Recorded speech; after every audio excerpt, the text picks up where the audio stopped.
तन मन के अच्छे स्वास्थ्य के लिए अच्छा खाना, अच्छा पचाना, ठीक से नहाना और अच्छा व्यायाम करना बहुत ज़्यादा ज़रूरी होता है।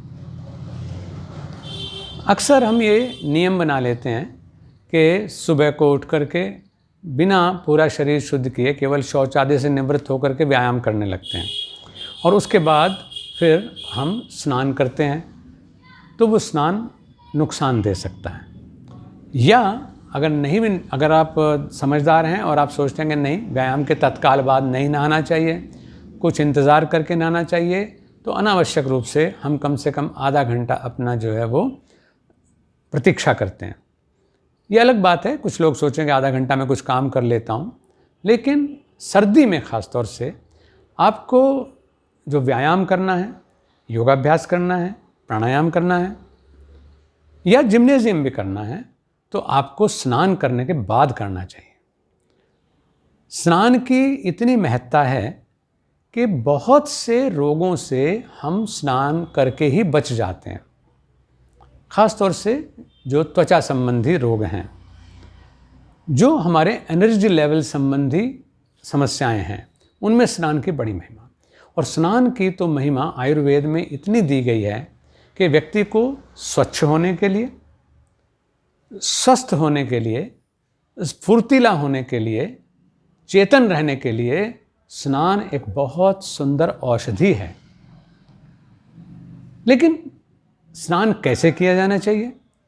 ऐसे नहीं कि जरा सी ठंड लगी तो हम गर्म पानी से नहाना शुरू कर दें, जरा सी गर्मी लगी तो एकदम से बहुत ठंडे पानी में नहाना शुरू कर दें, ऐसा नहीं। और कंफर्ट के लिए आजकल आदमी स्नान यानी शरीर के मैल को धोने के लिए सामान्यतया स्नान करते हैं और उसके बाद बदन को पूंछना भी वो नहीं जानते।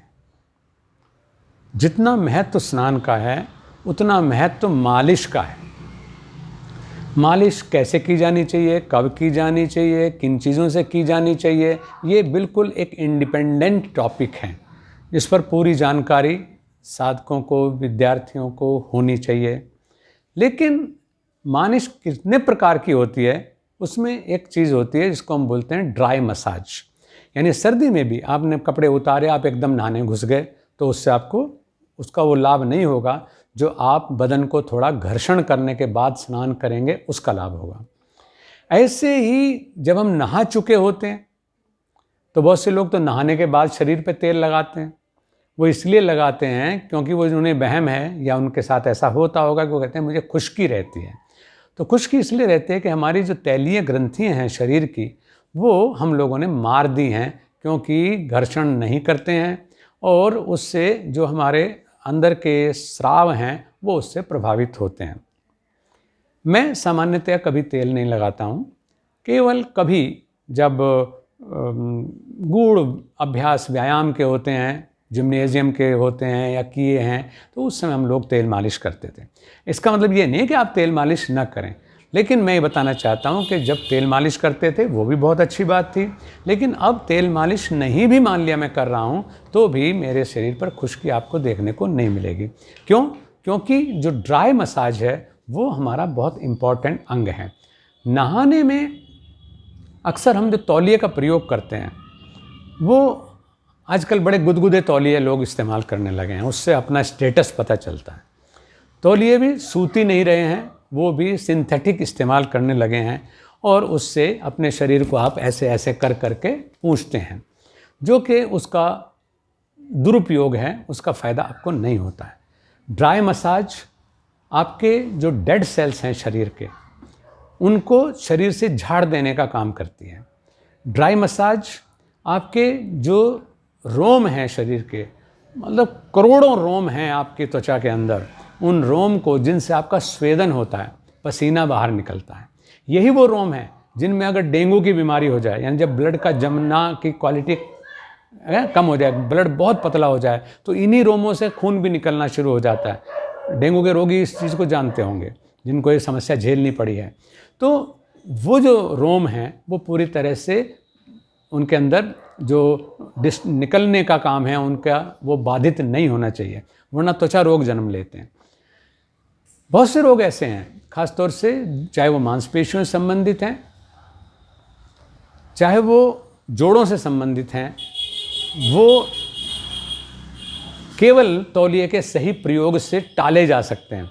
और अगर छोटा मोटा शुरुआत हो गई है तो उसको ठीक भी किया जा सकता है। चाहे आपका फ्रोज़न शोल्डर है, चाहे आपकी स्पॉन्डिलाइटिस है, चाहे आपकी स्पाइनल स्टिफनेस है, कैल्सिफिकेशन है, यहाँ तक कि अर्थराइटिस की अगर जोड़ों में शुरुआत हो गई है तो वो आप केवल तौलिए का सही प्रयोग करके, स्नान के बाद तौलिए का सही प्रयोग करके आप उनसे बचे रह सकते हैं। आप सोचते होंगे कि ये तो हमने कभी सुना ही नहीं है, तो मैं भी आपसे पहले कभी इस विषय पर चर्चा नहीं की, आज हम इस बात पर चर्चा कर रहे हैं। जब आप स्नान कर चुके हैं तो ये मन में बैठा लीजिए कि तौलिए का पूरा प्रयोग करना है। तौलिए को सिर्फ पानी पूंछने का साधन नहीं बनाना है। आजकल तो लोग ये सोचते हैं कि अगर सिर में भी हमने तौलिया अच्छे से रगड़ लिया तो बाल झड़ जाएंगे, बल्कि मैंने देखा बहुत से लोग तो जैसे कुत्ता जो है पानी में भीग जाता है ना, फिर वो ऐसे करके अपने बालों को, है ना, या बिल्ली भीग जाए बाल ऐसे हिला करके अपने आप को वो सूखा करने की कोशिश करते हैं। तो ऐसे वो लोग जो है सिर बुला के सोचते हैं बाल झाड़ लिए पानी झड़ गया। ये बहुत ही गलत प्रयोग है। ऐसा करने से लोगों को जहाँ कहते हैं ना कि सिर को अनावश्यक झटका देने से होने वाले नुकसान हो सकते हैं, वहाँ पर सिर पे पानी रुकना जो है वो नज़ला जुकाम को भी जन्म दे सकता है। तौलिए का प्रयोग करिएगा। और तौलिए का प्रयोग मैंने कहा ऐसा वो न मान लें, साधारण सूती कपड़ा जो है उसे आप तौलिए के रूप में इस्तेमाल कर सकते हैं। आप पहली चीज़ तो है कि शरीर को घसना चाहिए, उससे अपने जो अंग हैं उनको खूब अच्छे से घिस करके तौलिए से साफ़ करें। दूसरी चीज़ ये है कि जैसे गर्दन से समझ, मैंने देखा बहुत लोगों के गर्दन में चनका आ जाता है, या वो पहले शुरू में चनका लगता है लेकिन पता चला कि थी तो स्पॉन्डिलाइटिस की समस्या, फिर आपको तत्काल मेडिसिन लेनी पड़ती है कि भाई सूमो गोली खाइए, पेन किलर और ले लीजिए तो उससे राहत हो जाएगी। तो राहत की ज़रूरत तो उनको है ना जो इलाज नहीं जानते। तो अगर आप अपने आप को ठीक रखेंगे तो राहत क्यों लेना चाहेंगे। अगर आप तौलिए को इस तरह से ले लेते हैं, यानी पूरे शरीर के तो मैं बता ही रहा हूँ, लेकिन जोड़ों के लिए ख़ास तौर से आप इसको गर्दन को थोड़ा स्ट्रिक्ट रखते हुए आप इस तरह से जब घर्षण करें, है ना, पूरी तरह से इसका घर्षण करिएगा गर्दन पे ऐसे करके, तो आप देखेंगे कि पूरा जो आपका जिसमें गर्दन घुमाने की भी आपको समस्या हो रही थी उसमें भी आपको राहत मिलेगी। तौलिए को आप अपनी पीठ से खुद अपने कमर में ले लीजिएगा और उसको इस प्रकार से पकड़ करके तब पूरी कमर पे आप उसको नीचे से ले करके ऊपर तक इसको बड़ी मजबूती के साथ, जैसे कि ना गर्माहट आ जाए, यानी घर्षण से विद्युत पैदा होती है। आज तो आपने जान लिया होगा, अगर लकड़ी को भी, है ना, आपस में घर्षण तेजी के साथ कर दिया जाए तो उससे अग्नि प्रकट होती है।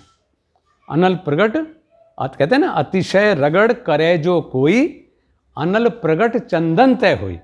अगर अधिक रगड़ दे दी जाए तो चंदन जैसा जो शीतल लकड़ी है उससे भी अग्नि पैदा हो जाती है।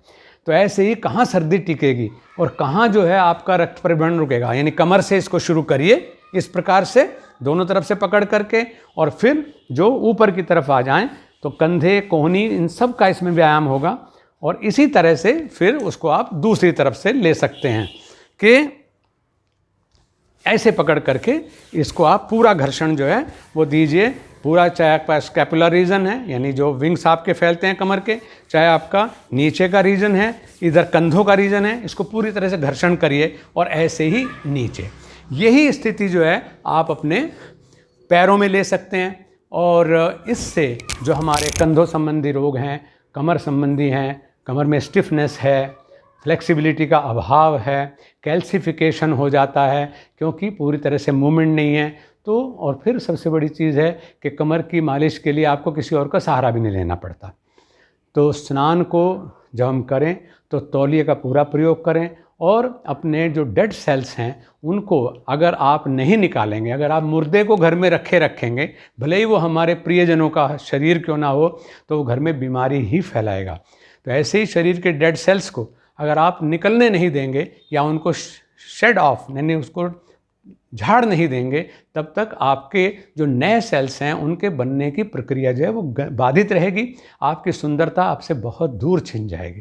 तो स्नान ज़रूर करें, व्यायाम ज़रूर करें, सर्दियों में स्नान के बाद व्यायाम करें, और स्नान के बाद ख़ास तौर से ये जो तौलिए वाली मसाज है वो ज़रूर करिएगा। तौलिए को सिर्फ पानी पूंछने का या सुखाने का साधन न माने, बल्कि बहुत सारे रोगों से बचे रहने के लिए और असली कांति को पाने के लिए हमें स्नान के साथ तौलिए का, सूती तौलिए का सही प्रयोग करना चाहिए।